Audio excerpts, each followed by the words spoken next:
আমাদের প্রিয় দার্জিলিং তার কিছু পুরনো ফেমাস রেস্টুরেন্টের খাবার দাবার নিয়ে সবসময় সব জায়গায় একটা ব্লগ দেখা যায়, কিন্তু এবারে আমি নিয়ে এসেছি একটা নতুন জায়গা যেটা আমি প্রথম এক্সপ্লোর করলাম। দেখো দার্জিলিং চ্যানেলে এর একটা হিন্ট দেওয়া হয়েছিল, এখানে নাকি খুব ভালো মোমো পাওয়া যায়, তাই এবারে ঠিক করে নিয়েছিলাম এই জায়গাটাকে এক্সপ্লোর করতেই হবে। তাছাড়া আরো অনেক নতুন রেস্টুরেন্ট আমার লিস্টে ছিল, কিন্তু বাধা হয়ে দাঁড়ালো এবারে বৃষ্টি। দুদিনের জন্য দার্জিলিং গিয়েও খাবারগুলো ভালো করে ঠিক এক্সপ্লোর করা হলো না। প্রথম দিন ওয়েদারটা ভালোই ছিল, হোটেল বুক করে ম্যালে পৌঁছে দেখলাম ম্যাল মেঘে মেঘাচ্ছন্ন, তাও সেদিন ওয়েদারটা বেশ ভালোই ছিল। আস্তাবলের পাশের রাস্তা দিয়ে খুঁজতে খুঁজতে পৌঁছে গেলাম এই নতুন রেস্টুরেন্টে। ওপরে উঠে দেখি এখানে ছোট ছোট অনেকগুলোই ক্যাফে রেস্টুরেন্ট আছে, তার মধ্যে টিবেট কিচেনটা প্রায় অনেকটা জায়গা জুড়েই ছিল। ভীষণ ব্রাইট আর কালারফুল ডেকোরেশন এদের, জায়গাটা বেশ সুন্দরভাবে ডেকোরেট করা, আর সকালবেলা এই বুদ্ধিস্ট চ্যান্টিংটা হচ্ছিল, একটা অদ্ভুত পিসফুল সারাউন্ডিং।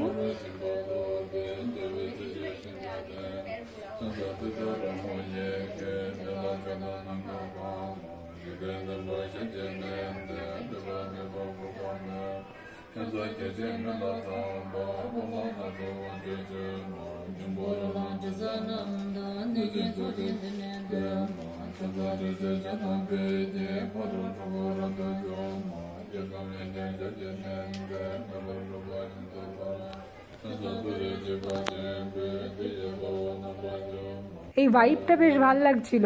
একদিকে নর্মাল রেস্টুরেন্ট, সামনে একটা সুন্দর মকটেল কাউন্টারও ছিল, তার পাশে একটা ছোট্ট বার। গিয়ে বসলাম জানলার ধারে, যদিও এখান থেকে খুব একটা কিছু ভিউ পাওয়া যায় না, তাও পাশে একটা পাইন গাছ আর তার মধ্যে মাঝে মাঝে বৃষ্টি আর মেঘের খেলা দেখছিলাম। বসতে না বসতেই সঙ্গে সঙ্গে দিয়ে গেল একটা দার্জিলিং টি, খুব গরম না, ওয়ার্ম টেম্পারেচার। আমি একটু অবাক হলাম, ওরা বললো কমপ্লিমেন্টারি।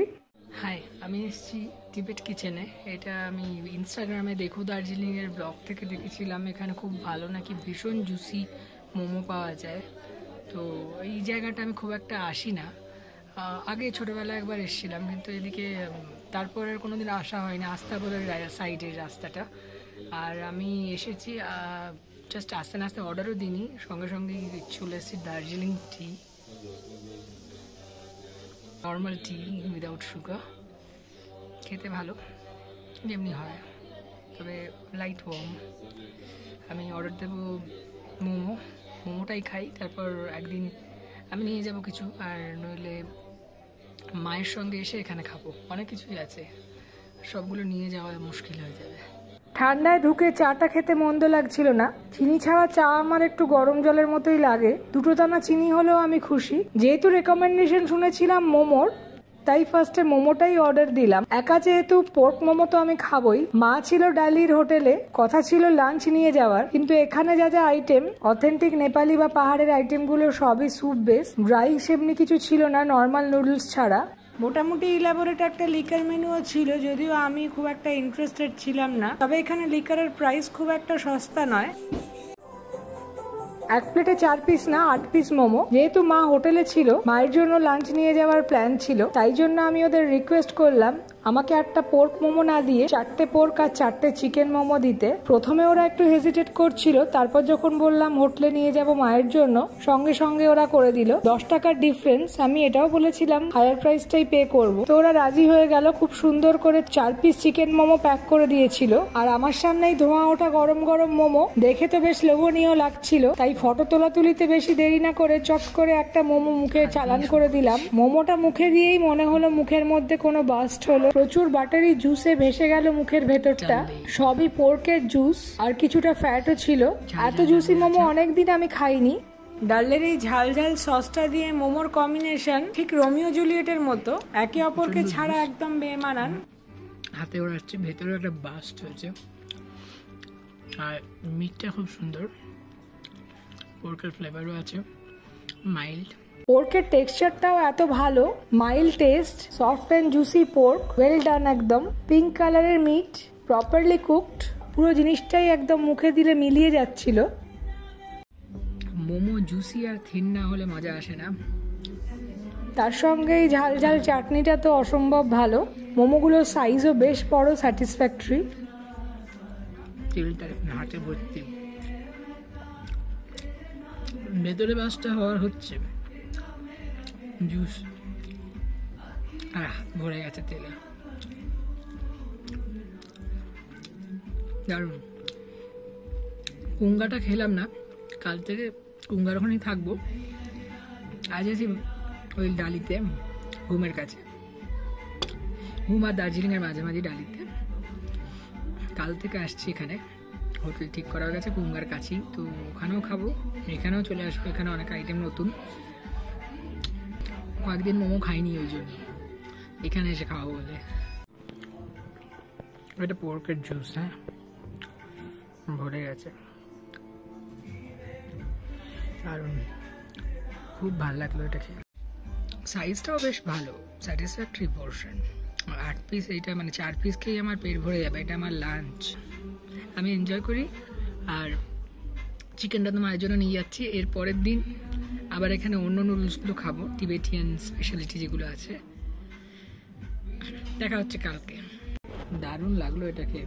মোমোটা শেষ করে তাড়াতাড়ি বিল মিটিয়ে চিকেন মোমোগুলো নিয়ে হোটেলে রওনা দিলাম, কেননা দার্জিলিং থেকে ডালি যেতে বেশ সময় লাগছিল।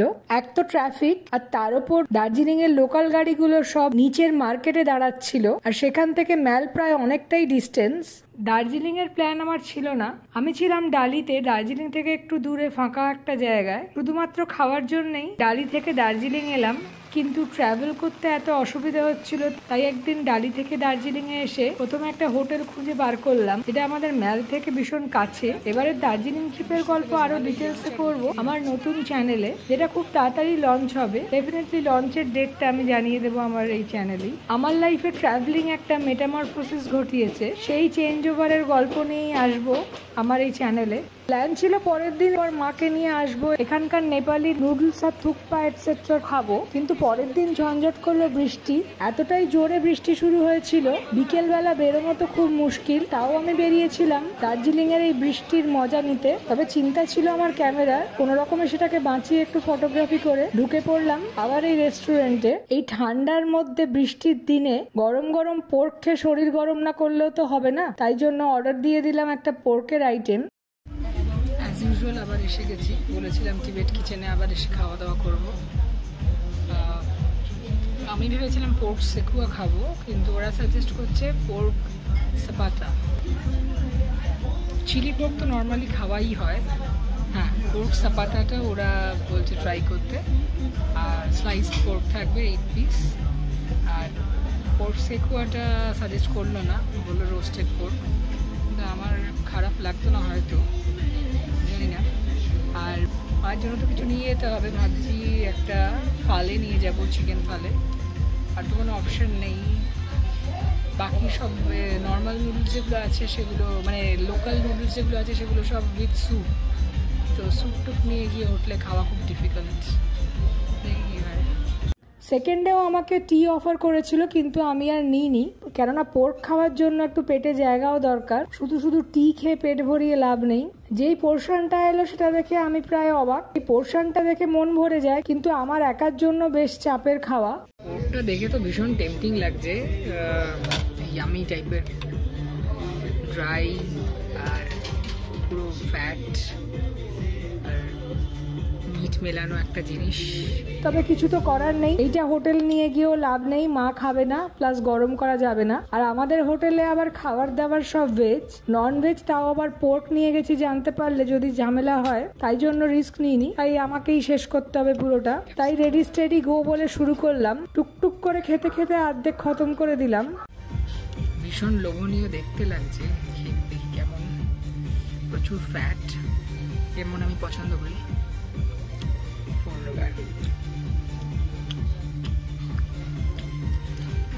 অনেকটা চিলি পোর্কের মতোই টেস্টি, দিচ্ছে না কেন। যদিও সাপাটা নাম, কিন্তু ডিশটা অনেকটা আমাদের চিলি পোর্কের মতোই। সোয়া সসটা কম, তবে একটু কোনো স্পাইস অ্যাড করেছিল। ওভারঅল খেতে তো বেশ ভালোই লাগছিল, নোনতা অল্প ঝাল, তার সঙ্গে মাঝে মধ্যে এই পেঁয়াজ আর ক্যাপসিকামের ক্রাঞ্চ। সাপাটাটা বেসিক্যালি চিলি পোর্ক, এখানে চিলি পোর্কে নাকি কোটিং থাকে, কোট করে তারপর ওটাকে টস করা হয়, কিন্তু এইটা নর্মাল উইদাউট কোটিং টস করা হয়। আমাদের ওখানে তো এইভাবেই করে চিলি পোর্ক, আমরা ওইটাই জানি। কলকাতায় তো চিলি পোর্কে কোনো কোটিং আসছে, আমি কখনো খাই বা দেখি। কিন্তু আমার মনে হচ্ছে সেকুয়াটা ট্রাই করলে হয়তো ভালো হতো। অবশ্য এইখানে পোর্কটা একটু বেশি চিউই, যেটা সেকুয়ার ক্ষেত্রে হয়তো প্রবলেমেটিক হতে পারতো। এই স্লাইস তাতেই আমার চেপেতে অসুবিধা হচ্ছে, আর বড় বড় পিস হলে তো আরও মুশকিল হতো। যাকে অন্য কোথাও সেকুয়াটা ট্রাই করবো। মুশকিল হয় একা এইসব খাওয়া। পোর্কের আইটেমগুলো খেতে তো খুব ভালো লাগে, মা খায় না, এবার আমাকে একা এগুলো খেতে হয়। এটা খুব ভালোও না শরীরের জন্য। একটু একটা পোর্শন খাওয়া যায় ঠিক আছে, কিন্তু পুরোটা খাওয়াটা ভেরি ডিফিকাল্ট, আর কিছু করার নেই, লোভ, কোনো অপশানও নেই আমার কাছে। আর ফ্যাট আর মিটের পোর্শনটা একদম ব্যালেন্স, সেই জন্য অসুবিধা হয়নি। যদিও কয়েকটা মিট একটু চিউই ছিল, তবে খেতে তো বেশ ভালোই লাগছিল। ওই ঠান্ডার মধ্যে গরম গরম চিলি পোর্ক, ফ্যাট একসঙ্গে খাওয়া ভীষণ চাপের ব্যাপার। ওখানেও অনেকটা আছে, খেতে তো ভালো লাগে, সব জমবে গিয়ে।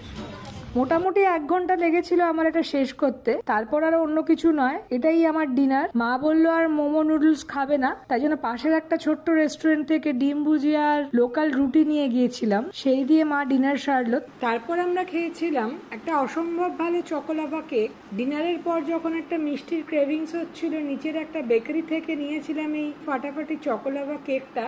তখন বুঝিনি এটা এতটা ভালো হবে। এই বেকারির রিভিউ আমি শেয়ার করব আমার ব্লগে, তাই দেখতে থাকুন চ্যানেলটা। আর লাইক, শেয়ার, কমেন্ট আর সাবস্ক্রাইব করে দিতে ভুলবেন না।